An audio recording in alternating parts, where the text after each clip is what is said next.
address from Dr. Janak, or Janak Devi as we call her, which is based on nearly 40 years now of hands-on development work. And she will share her insights from this experience.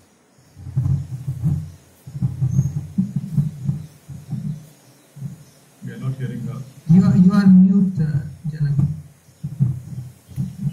Thank you so much, Dr. Arash Fazli, for having me on this very, very special, I think it's a very pioneering effort to talk about rural economy of India with justice and prosperity.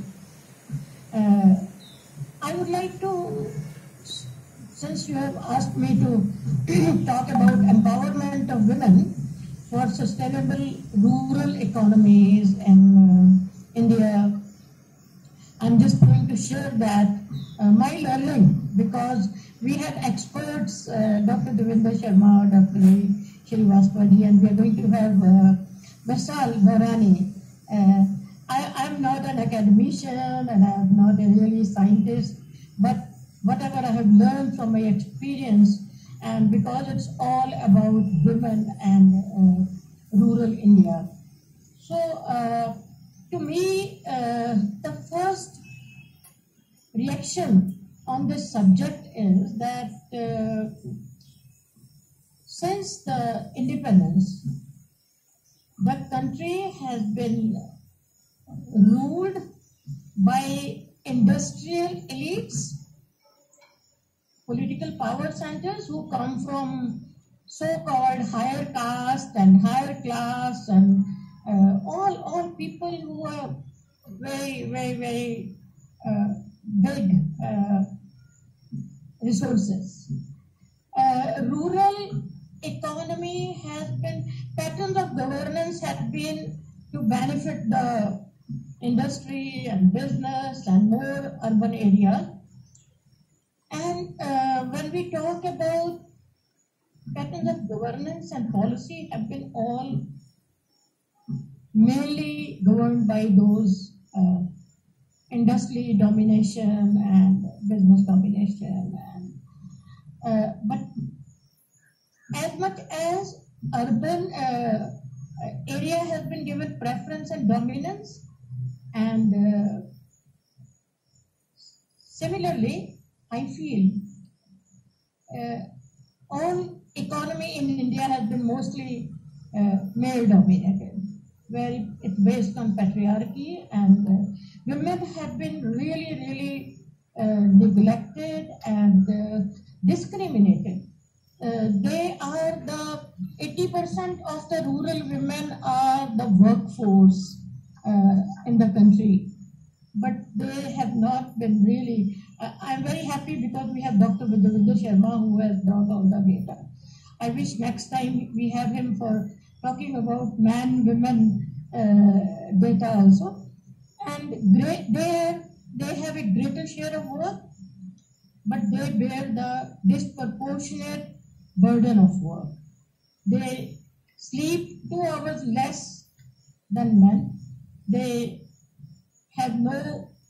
sacrifice their quality life. They don't have any quality life. They have to only give and do, and there is no such a concept as leisure. When I used to go and live in tribal areas, I saw every morning in winter time there is a fire and all the men are heating themselves, warming themselves up, and the women are all busy in the sweeping, and they would do the stone grinding, because they get up at 3 o'clock. They have to look after the goats and buffaloes and cows and children and husband, and then at the night they come and they are drunk and they just bear a lot of violence and domestic violence. They get a lot of violence, social violence, and unfortunately in India, when we talk about the most neglected and discriminated people, our majority of them are scheduled caste and scheduled tribes. And then out of that, majority is women who have suffered. So this has been the scenario, and Illiteracy has been a big issue. Health has been a big issue. If we talk about rural economy, it will depend on the status of women, their level of literacy, their social health, their empowerment,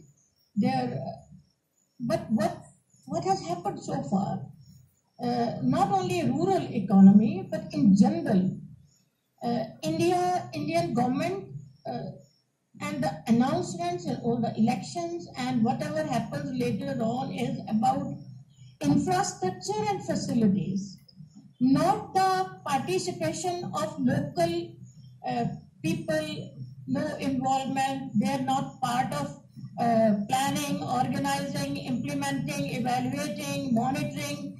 They become more vulnerable to exploitation, and there has been more disparity, and the gaps have been increasing from, if we look at the times of 1947 till now.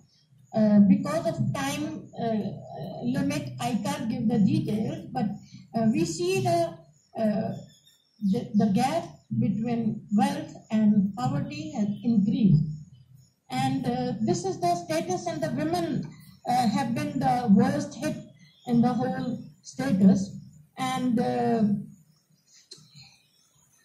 in India, there have been some efforts, only very, very minor. I'm sure Dr. Srivastava and Devi Sharma know about Integrated Rural Development Program they announced, IRDP, right, Devinder?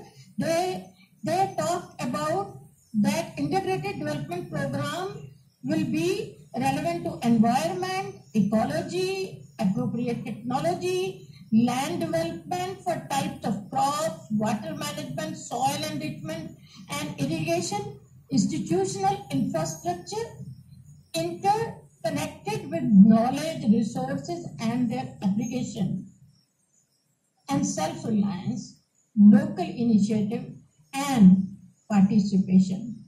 But this was just a statement. This just remained on a paper.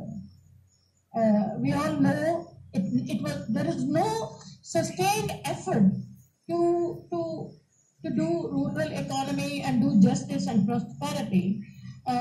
Since I have been a very active participant in the women movement from 1972 till now, and the biggest document was produced when we were there at the 4th World Women's Conference in 1995, when the UN brought the document. And this was our first document of, I'm glad Farida Wahidi is here. She has been a lot involved in this whole movement. Women empowerment had 5 components. First is, women empowerment means what? According to UN document of 1995, women's sense of self-worth, their right to have and to determine their choices, their right to have access to opportunities and resources, a right to have the power to control their own lives, both within and outside home, or place of work or wherever they are, and their ability to influence the direction of social change to create a more just social and economic order, nationally and internationally. This was a document. This was I still think it has been like a vision for times, but India has no studies, because you are all Baha'i Chair and Devinder Sharma and Srivastava, and I'm sure Vasal is also involved in studies and research. There is no studies reflect UN benchmarks in gender studies, and women are they continue to confront with discrimination, deprivation of rights, deprivation of opportunities, and they continue to lose out to men in terms of making their own decisions, access to societies, and all the resources. So economically, women have been producers, and they have been provider of subsistence to family, food stuff, and they are the social change makers, whether it is recognized or not. They are the first teachers of the family, and they are center to maintain family stability and run the family and balance everybody. According to, after that, Agenda 21, I was very fortunate to be at Earth Summit when Agenda 21 came, and the sustainable development, according to Agenda 21, was that women have to be, their participation has to be key to ensure reproductive health, planning of family, pre and postnatal care, education and work opportunities strongly affect sustainable and healthy ecosystems. Agenda 21 also, these are the only documents which have talked about good health depends on social, economic and spiritual status of women, spiritual development of women. So it is very coincidental that I came to start Baha'i Development Institute for Rural Women in 1985, when it did not exist, but it continued as a project of Baha'i Vocational Institute for Rural Women, and we had no infrastructure or facilities at that time. But by 2001, I was asked to form an NGO and given autonomy to form this institute, autonomous institute, and they asked me to name it. So I named it Baha'i Development Institute for Rural Women. I want specially here to mention Baha'i. Literal meaning of Baha'i word is the central pillar of a tribal home. It is the Bhilala dialect. So the home, the family, and the whole society and the world, if you pull out the central pillar, everything falls down. So to me, Baha'i means woman. So I named the institute Baha'i Development Institute for Rural Women. And the coincidence is that 2001 was the year of empowerment of women. And 2001, Baha'i Institute came as a new independent NGO to start its work. And the objective of the institute was to develop women, rural and tribal women, as human resources to become positive social change agents, to become able to sustain themselves, their families, and their communities. So hence contribute to the economy of India, society of India, socio-economic development of India. So the idea was that they have they learn to be self-reliant. They learn to understand the purpose of their life and how they become conscious of their role in society as equal wings of humanity. This is because Baha'i Inspired Institute project, and I am also a follower of Baha'i faith. So I purposely want people to know that humanity is a bird. It has two wings of humanity, and that means they are equal. They are not same, but they are equal and complementary, and they have to fly with the mutual strength. But once you have tied down one wing, it could not fly. So we tried to work at that institute to train women. We developed training programs. We developed systematic curriculums with gender focus, and this gender focus was wings. This gender focus is not V2, UTWO, V2, man and woman. We together develop this family and life, and the importance of how they will become, they are empowered with more knowledge about themselves. We developed a curriculum of health, literacy, vocational skills, environment, and one subject which I think has helped us and those women a lot is to learn to develop myself and my community.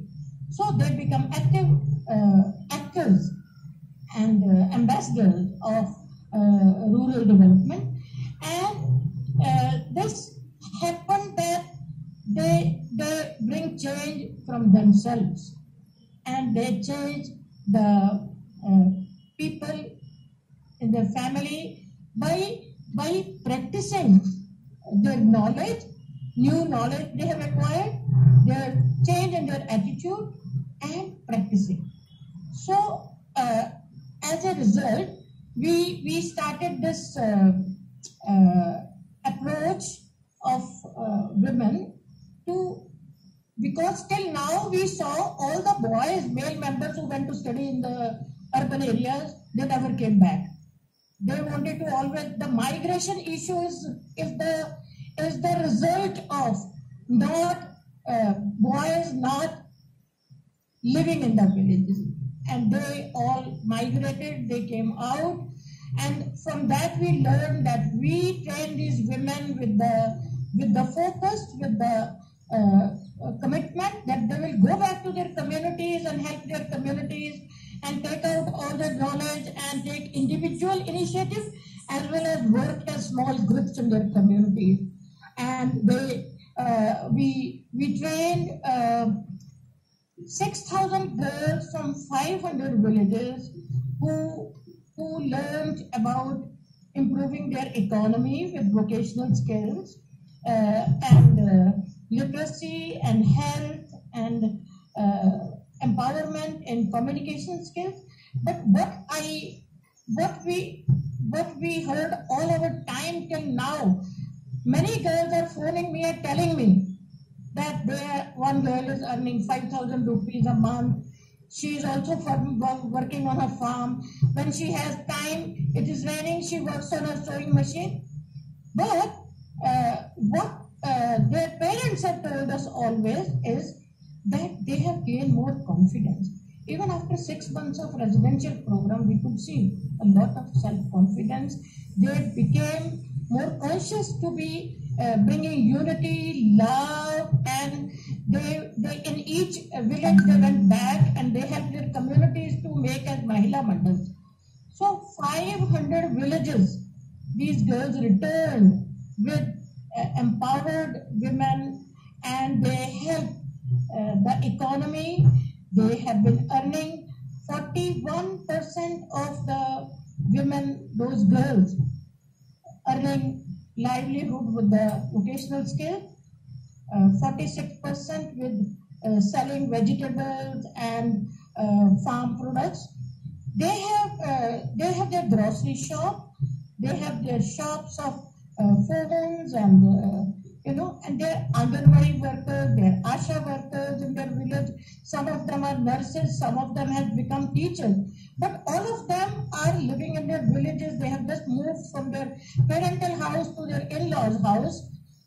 But those girls have brought remarkable changes. First of all, they were able to eradicate guinea worms from 302 villages in Jammu district, which was the first time in the country that happened. And then they have been planting trees. We also work with a lot of new technologies with them, using natural resources, working on organic farming and food processing, use of solar dryers, solar cookers. And when these women took cookers home, we thought this will relieve them from smoke and health and save environment. But we were shocked when they said their dignity is safe, because they were vulnerable when they had to walk miles and miles from sexual abuse.